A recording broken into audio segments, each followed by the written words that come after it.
বাংলাদেশে ভারতের 500 টাকার দর কত হবে জানেন? শুনলে চমকে দেবে এই উত্তর। ভোটের আগে টাকার মেকওভার, নতুন নকশায় চমকে দিল বাংলাদেশ। শেখ মুজিবের ছবিবাদ, নোটে এবার মন্দির, ঐতিহ্য, রাজনীতির ইঙ্গিত। ক্ষমতার পালাবদলের মুখে মুদ্রার বার্তা। কোন পথে যাবে বাংলাদেশ? রুপির কাছে পিছিয়ে টাকা। ভারত বাংলাদেশ বিনিময়ে হারে চর্চা তুঙ্গে। এক ভারতীয় রুপির সমান কত বাংলাদেশি টাকা? টাকার নোটে এলো বড় বদল। সীমান্ত বাণিজ্যে প্রভাব ফেলবে কি টাকার ওঠানামা? 500 ভারতীয় টাকায় মিলছে কত? বিনিময়ে হার ঘিরে চর্চা তুঙ্গে। দেখুন, এক রাজনৈতিক সন্ধিক্ষণের মুখে দাঁড়িয়ে রয়েছে বাংলাদেশ। সাধারণ নির্বাচনের মধ্য দিয়ে দেশটি নতুন সরকার গঠনের পথে এগোচ্ছে। শেখ হাসিনা সরকারের ক্ষমতাচ্যুত হওয়ার প্রায় 1.5 বছর পর স্থায়ী প্রশাসন প্রতিষ্ঠার লক্ষ্যেই ভোট গ্রহণ, যা শুধু রাজনৈতিক নয়, অর্থনৈতিক দিক থেকেও গুরুত্বপূর্ণ প্রভাব ফেলতে পারে। এই পরিস্থিতিতে ভারত বাংলাদেশ সম্পর্ক নতুন করে আলোচনায় এসেছে। দুই দেশের কূটনৈতিক সম্পর্ক যেমন গুরুত্বপূর্ণ, তেমনই মুদ্রা, বাণিজ্য, সীমান্ত অর্থনীতি এবং সামাজিক বিনিময় সমান তাৎপর্যপূর্ণ। বিশেষ করে মুদ্রার বিনিময় হার সাধারণ মানুষের দৈনন্দিন লেনদেন এবং ব্যবসায়িক কার্যকলাপে বড় ভূমিকা রাখে।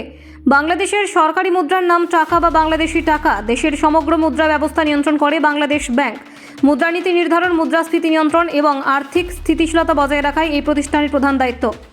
বাংলাদেশে 10 টাকা এবং তার বেশি মূল্যমানের নোট ইস্যু করে বাংলাদেশ ব্যাংক। অন্যদিকে 1, 2 এবং 5 টাকার নোট ইস্যু করে অর্থ মন্ত্রণালয়, যা সরাসরি সরকারের অধীনস্থ।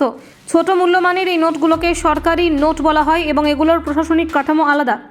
সম্প্রতি বাংলাদেশের টাকার নোটের নকশায় বড় পরিবর্তন আনা হয়েছে। নতুন নোটে আর শেখ মুজিবুর রহমানের ছবি নেই। পরিবর্তে স্থান পেয়েছে পর্যটন কেন্দ্র, ঐতিহাসিক স্মৃতিস্তম্ভ, প্রাকৃতিক দৃশ্য এবং হিন্দু বৌদ্ধ মন্দিরের ছবি। সরকারি সূত্রে জানানো হয়েছে, এই পরিবর্তনের লক্ষ্য হলো দেশের সাংস্কৃতিক এবং ধর্মীয় বৈচিত্র্যকে তুলে ধরা এবং আন্তর্জাতিক অঙ্গনে একটি নিরপেক্ষ এবং অন্তর্ভুক্তিমূলক ভাবমূর্তি তৈরি করা। রাজনৈতিক পরিচয়ের পরিবর্তে ঐতিহ্য এবং সংস্কৃতিকে প্রাধান্য দেওয়ার এই পদক্ষেপকে অনেকেই তাৎপর্যপূর্ণ হিসেবে দেখছেন। ভারতের সঙ্গে বাংলাদেশের মুদ্রার তুলনা করলে দেখা যায় ভারতীয় রুপির মূল্য বাংলাদেশি টাকার তুলনায় বেশি, ফলে বাংলাদেশে ভারতীয় রুপির ক্রয় ক্ষমতা তুলনামূলকভাবে শক্তিশালী অবস্থানে থাকে, বিশেষত সীমান্তবর্তী ব্যবসা এবং পর্যটনের ক্ষেত্রে। 12 ফেব্রুয়ারি 2026 তারিখে বিনিময় হার অনুযায়ী ভারতীয় 1 টাকার মূল্য প্রায় 1.35 বাংলাদেশি টাকা।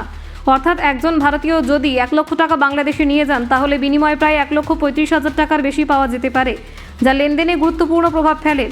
একইভাবে ভারতীয় 500 টাকার বিনিময় মূল্য বাংলাদেশে প্রায় 676 টাকার বেশি। এই হার প্রতিদিনের বাজার দরের উপর নির্ভর করে পরিবর্তিত হয়। তাই আন্তর্জাতিক লেনদেন বা ভ্রমণের আগে সর্বশেষ বিনিময় হার জেনে নেওয়া প্রয়োজন। এই বিনিময় হার নির্ধারণে আন্তর্জাতিক বৈদেশিক মুদ্রাবাজার, আমদানি রপ্তানি পরিস্থিতি, বৈদেশিক রিজার্ভ এবং রাজনৈতিক স্থিতিশীলতা গুরুত্বপূর্ণ ভূমিকা পালন করে। নির্বাচন পরবর্তী সময়কালে নতুন সরকারের অর্থনৈতিক নীতি ও মুদ্রার মানে প্রভাব ফেলতে পারে। ভারত ও বাংলাদেশের মধ্যে বাণিজ্যিক সম্পর্ক ক্রমশ গভীর হয়েছে। দুই দেশের সীমান্ত বাণিজ্য, বিদ্যুৎ সহযোগিতা, অবকাঠামো প্রকল্প এবং পরিবহন সংযোগ অর্থনৈতিক পারস্পরিক নির্ভরতা বাড়িয়েছে। Bureau report, Bangla digital TV.